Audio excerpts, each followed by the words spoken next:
Hey everyone, welcome back to our channel. If you're new here, please subscribe. I'd really love that if you're returning. How are you today? Lots to discuss. So, grab your coffee, maybe some chocolate. Grab some ice cream, but the real stuff. Because you just never know with me or what's going on in this world. And if you haven't signed up for our newsletter yet, please do so. Get a hold of me or Trish. All the important information is always going to be in the description box below, along with some really cool information like links and stuff, so you can get some really cool products, okay? So the first thing that I want to talk about, all right, is UBI, all right? Now, I know that we have discussed this multiple times, all right, but this is something that is not going to go away. This is something that is going to impact each and every one of us. Okay, so that's why Trish and I talk about this constantly. Okay, so in the Democratic-backed $3.5 trillion Build Back Better Act that funds so-called human infrastructure, right, is money categorized as a child tax credit, but acts as a UBI for people with children. Okay? This expansion of the social safety net is a turbocharged child tax credit that is really UBI.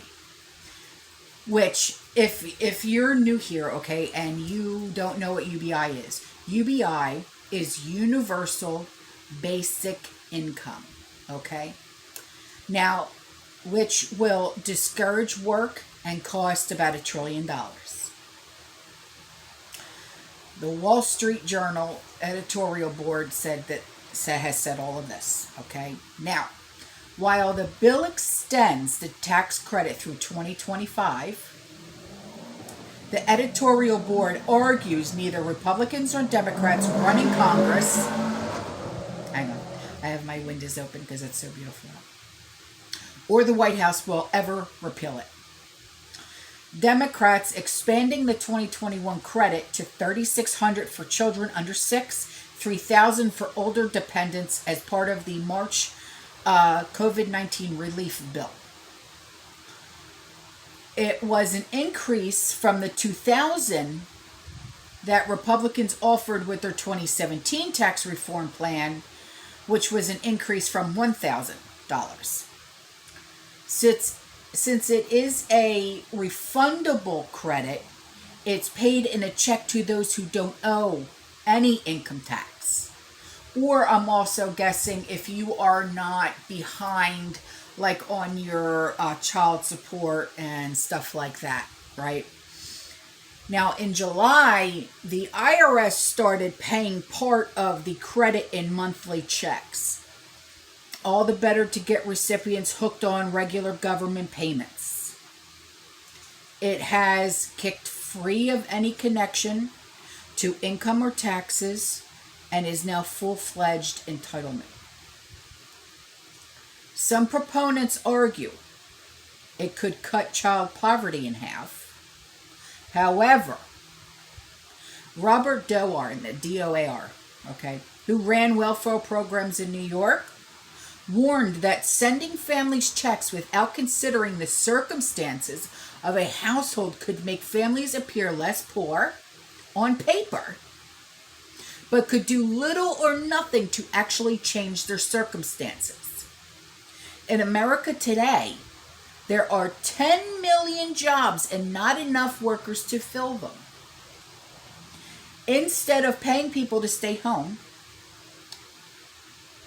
people should just go out and get a job.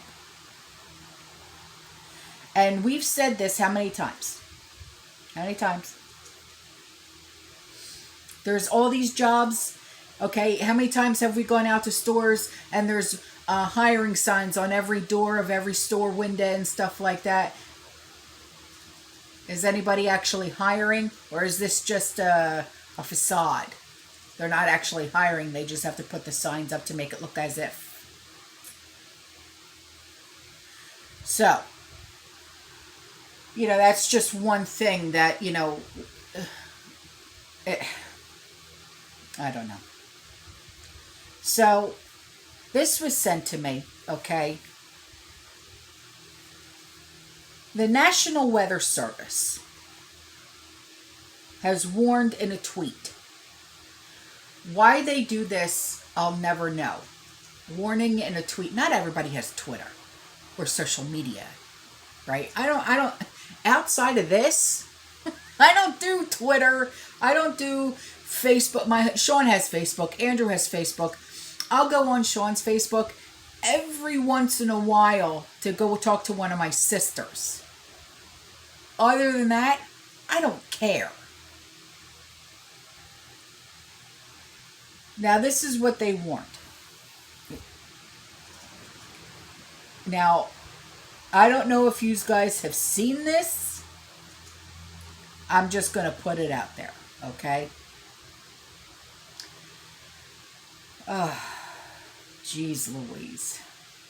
Where the hell did it go? One of the biggest tidal flood events in the past 10, 20 years, possibly since Hurricane Isabel at some locales, is expected Friday and Saturday. Those along tidal shores should get ready for exceptional tidal inundation.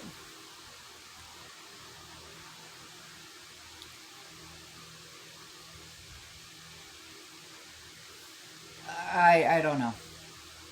In several counties, high breezes warnings are expected to reach 60 miles per hour. Now, we did get some pretty bad, storms and stuff like that, okay, over the weekend. All right, we didn't lose any power or anything like that. But let me ask you, what is it with the Twitter? What is it with the social media? Didn't anybody ever I guess they don't put it on TV anymore. Why, do they think everybody has got social media? What about the elders that only stick to TV? I don't know. It was just a question that I had to ask because it just didn't make sense to me. Not everybody has this damn social media. No kidding. So, this one was sent to me by Sarge.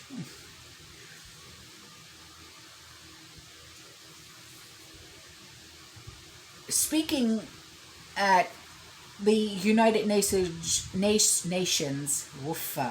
Climate Change Conference, Prince Charles today called for a vast military-style campaign to usher in a fundamental economic transition. Seems to have tipped their hand at what the whole green agenda is actually about. Now, what green and climate have to do with economic transition is not known. Unless, of course, the whole green and climate change effort is actually some type of covert method of bringing in worldwide communism. After all, how does climate change relate to all economic transition? And here's a question, transition into what? And who voted for any of this? Who granted permission to the government, public servants for any economic transition? I didn't. Did you? Perhaps that is why the prince referred to a military-style campaign.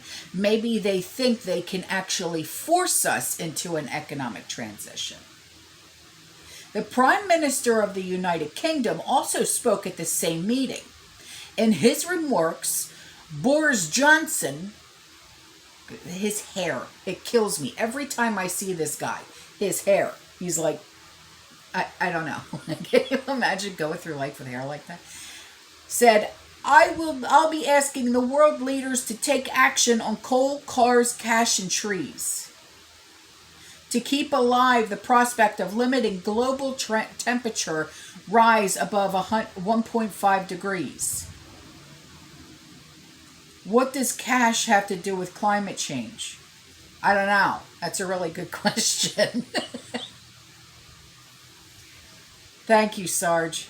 She sends me some good stuff. And then she sent me this too, and I'm like, she's on a roll today. An astonishing thing took place recently involving two United States fast attack submarines. And what happened is an ominous sign that real trouble in the Pacific is much closer than any of us have been told.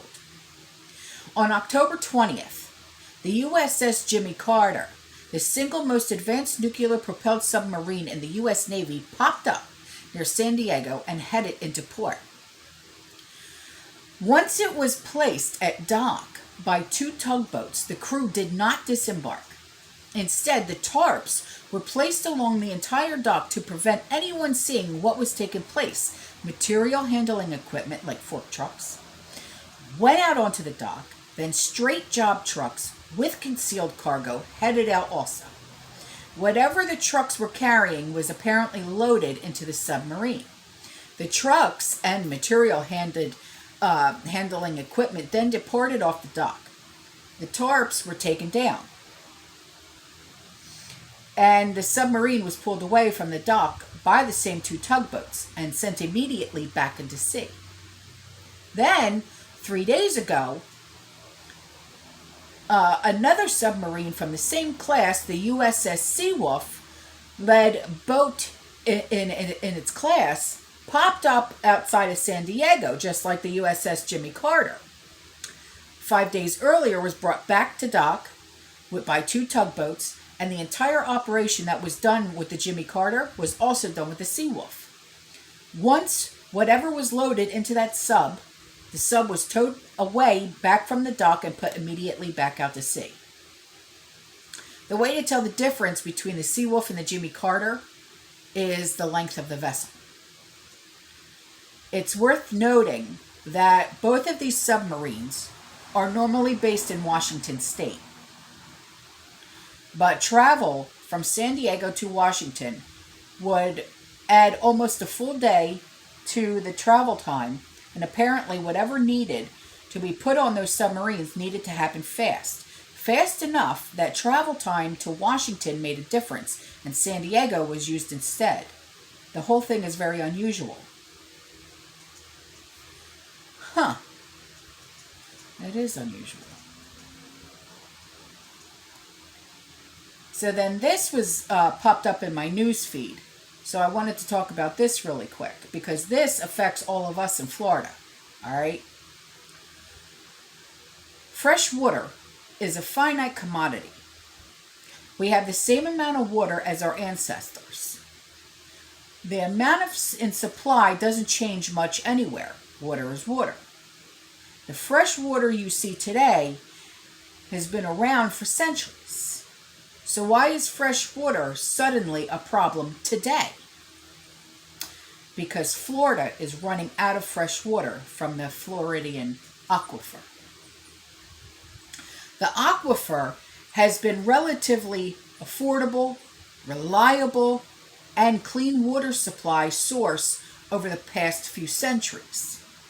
Floridians enjoy excellent access to fresh water. Florida is one of the 14 states facing high risks of extreme water shortages by 2050.